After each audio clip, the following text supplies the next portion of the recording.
to Versus Character Cards!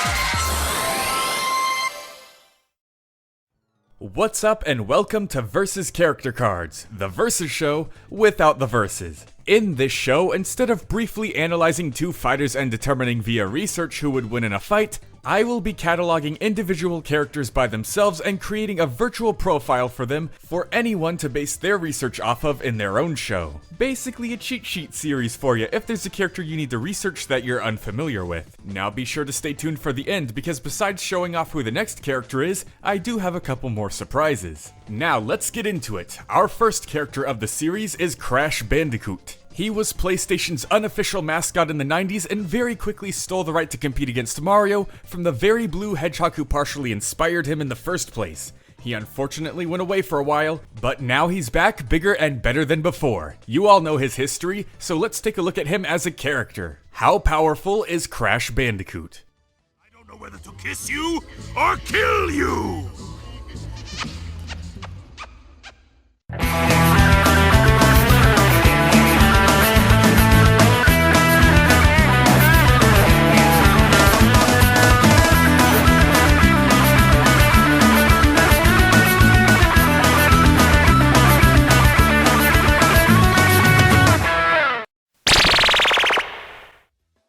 Believe it or not, our mutated marsupial wasn't always the way he is now.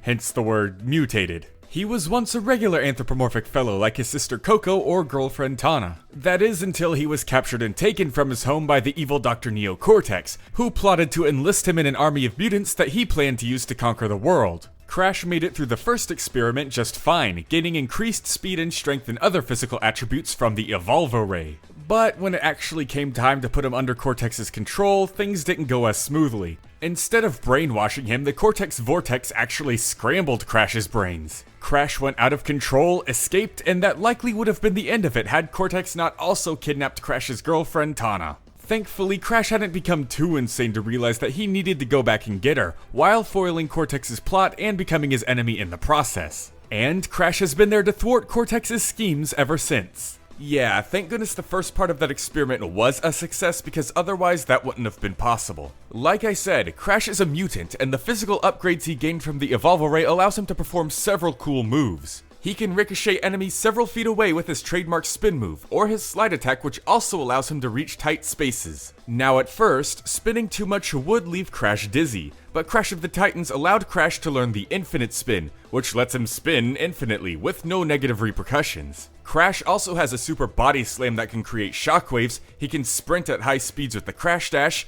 and he has a bazooka that can shoot Wumpa Fruit. Doesn't sound too threatening at first, but then you'll change your mind when you realize it does the same amount of damage to crates and enemies as his other moves. Crash can also be protected by a magical witch doctor's mask named Aku Aku. And no, this isn't outside help as Aku Aku acts like a power-up instead of a summon, and he's even part of Crash's moveset in Crash of the Titans. Aku Aku has the ability to create power shields, he can be ridden like a snowboard, he can teleport Crash wherever he needs to go, he can shoot lasers, he can spin around to harm foes just like Crash, and create explosions. And he also has the power of possession. Crash can use Aku Aku to take over mutants and use them for his own advantage. Aku Aku can even store these mutants away in a dimensional pocket to be summoned later at any time when needed. Now unfortunately there's an error about Aku Aku's possession powers that the most popular Versus channel on YouTube made. You all know them. But anyways, they said Aku Aku can only possess creatures that contain mojo within them. Basically the natural life energy of the verse, like Ki or Chakra in other series. However, this is untrue. Aku Aku and his brother Uka Uka have been possessing characters since the original trilogy, before the concept of mojo was even introduced. Uka Uka has done it to Cortex several times, and even artificial beings like Crunch can be controlled by the elemental masks. So yeah, our Bandicoot boy should have no trouble taking over anyone with Aku Aku, whether they have mojo or not. All of these abilities are incredible, and Crash has used them to save the world time and time again, performing impressive feats in the process. Crash can launch gigantic boulders, manipulate chip damage to take down foes that are way stronger than him, and he even defeated his brother Crunch while he was powered up by the elemental masks. You know, the masks powerful enough to cause natural disasters that wipe out entire cities and crush mountains. His durability is pretty consistent with that attack potency too. Aku Aku can shield him from foes that are more powerful than him, and Crash himself survived explosions strong enough to sink an ocean liner and a satellite falling from orbit. This particular feat has been calculated numerous times, but all the results tend to lean towards the 2 megaton range. This is equal to some nuclear weapons and is enough to wipe out a city. See? Consistent. All that strength would be pointless though if he wasn't fast enough to put it to good use. Thankfully, he is. He can dodge bullets from Pinstripe's Tommy gun, he can avoid lasers from Engine's mechs, and he can outrace nitrous oxide, whose hovercraft can dart to Earth from orbit at massively hypersonic speeds. Then he can outrace Emperor Velo the 27th, who's even faster than that. So, dodging bullets, dodging lasers, and having quick enough reactions to pilot a vehicle faster than lightning. I'd say the massively hypersonic to subrelativistic speed range is good for Crash. No wonder you're able to stay ahead of the warp orb items in Crash Team Racing for so long. Well, that is until the nitro-fueled update. Now they're scary. Crash's ability to pilot carts that fast should show his intelligence as well. Yeah, his brain getting scrambled didn't make him dumb, just insane. And some brilliance can come from insanity. He can solve basic problems just as good as any other person, and he can figure out how to pilot machines or vehicles just seconds after seeing them. Like jetpacks, motorcycles, planes, mechs, you name it. Overall, Crash is one formidable furry force. Don't underestimate PlayStation's powerhouse.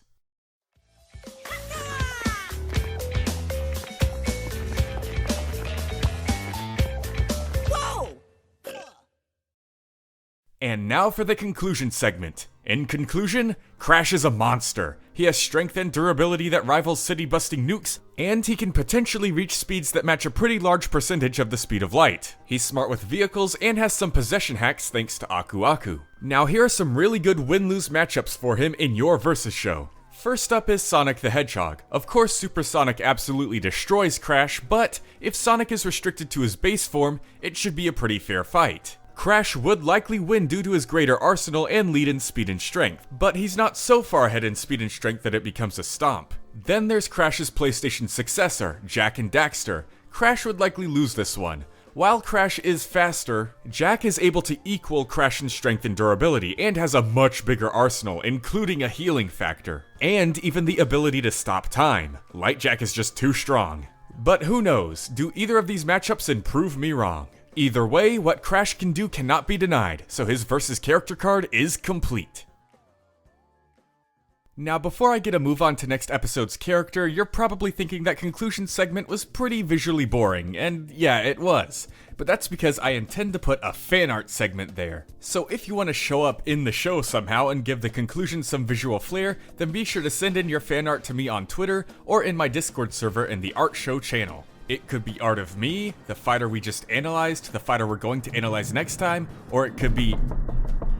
And who is that? Hey boss, I'm here for the job. Excuse me? What job? You don't remember me? It's Star. You hired me to introduce the show and announce characters for future episodes. I most certainly did not. I can do the show on my own. I don't really need to hire anyone, especially not for a task that small which requires the most minimal amount of effort. So... yeah, I'll just make myself comfy and get to work for ya. Totally not a homeless lady who's just here to mooch off you and sleep on your couch or anything. Hey, I already got one freeloader here. I don't need another. I told you, I'm only staying here to charge. I can't go out there while it's raining. I'll rust. But Crossover X Studios is down the hall. You don't even have to go outside. Fine. Whatever. I don't care. So I guess for the fan art segment, draw me, the character we just analyzed, the character we're going to analyze, or Star. In fact, we've got plenty of really cool fan art of Star already. Somehow, did I hire her? But anyways, like I said before, if you want your art to be shown, send it to me on Twitter or put it in my Discord in the Art Show channel. Now Star, do the job you apparently have. Yay! Next time on Versus Character Cards, it's... Jin Kazuma from Tekken!